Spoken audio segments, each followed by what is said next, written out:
n'y a pas juste les fils à moyenne et haute tension qui présentent des dangers. Les circuits de 120 ou 240 volts nous exposent à des risques d'électrisation, d'électrocution, d'arc électrique et d'incendie. Heureusement, on peut réduire les risques électriques en planifiant bien son chantier. Pour qu'un chantier de construction neuve soit alimenté par le réseau électrique, il doit être connecté à un appareil d'amener de branchement.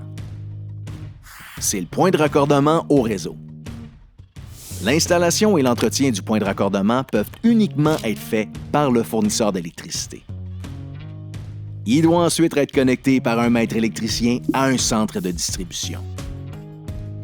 Le centre de distribution sert à supporter et protéger le ou les panneaux électriques temporaires et les fils qui y sont connectés. Un panneau électrique temporaire doit être fixé sur un contreplaqué et installé sur un poteau en bois ou en métal solide et haut niveau. On l'installe jamais directement au sol.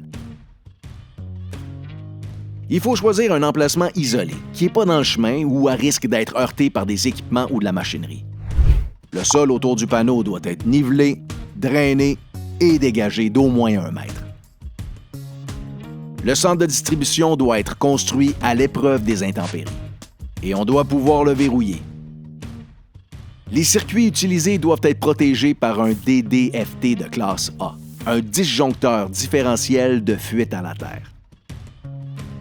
Les DDFT doivent être installés directement dans le panneau électrique ou intégrés à une prise électrique.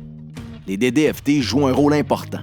Quand il y a une fuite, ils coupent l'alimentation du circuit.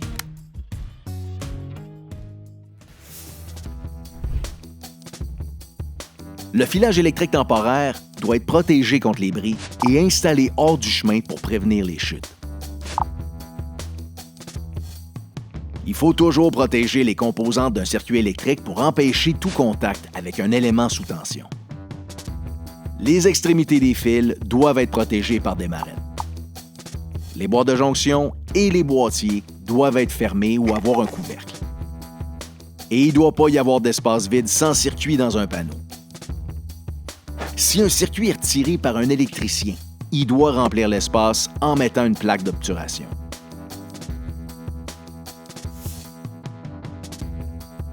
Pendant des rénovations, on peut se faire surprendre par des fils électriques dénudés ou en mauvais état.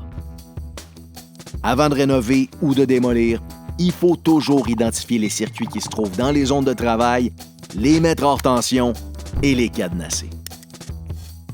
Pour une construction neuve, on attend que tout soit branché et fermé avant d'alimenter le panneau électrique permanent. Comme ça, on élimine la plupart des risques d'entrer en contact avec un élément sous tension et la gestion du contrôle des énergies est plus simple. Un maître électricien peut aussi choisir de connecter certains circuits dans le panneau de distribution et attendre la fin des travaux pour connecter l'ensemble des circuits.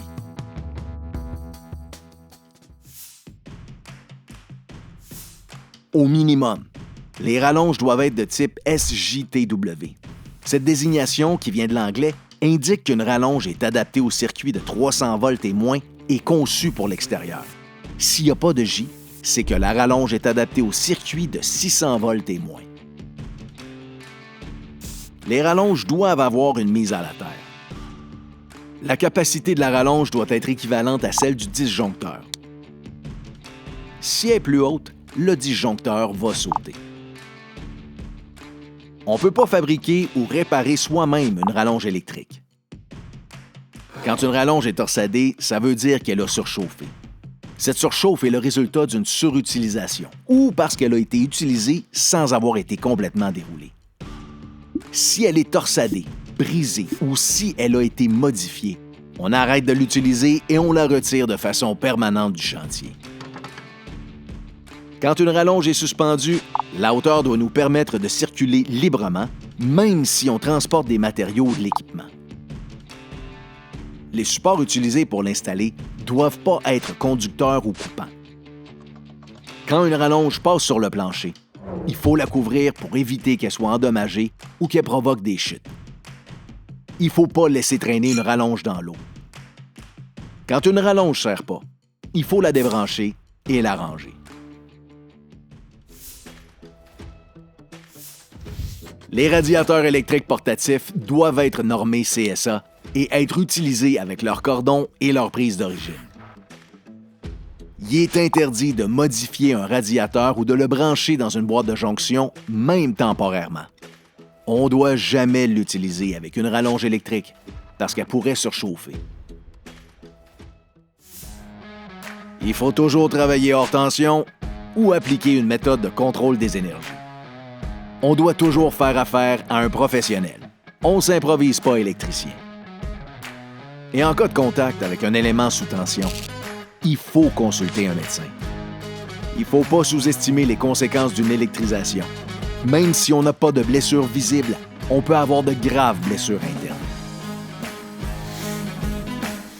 Si vous avez des questions ou avez besoin d'aide, les conseillers de la PCHQ sont là pour vous aider.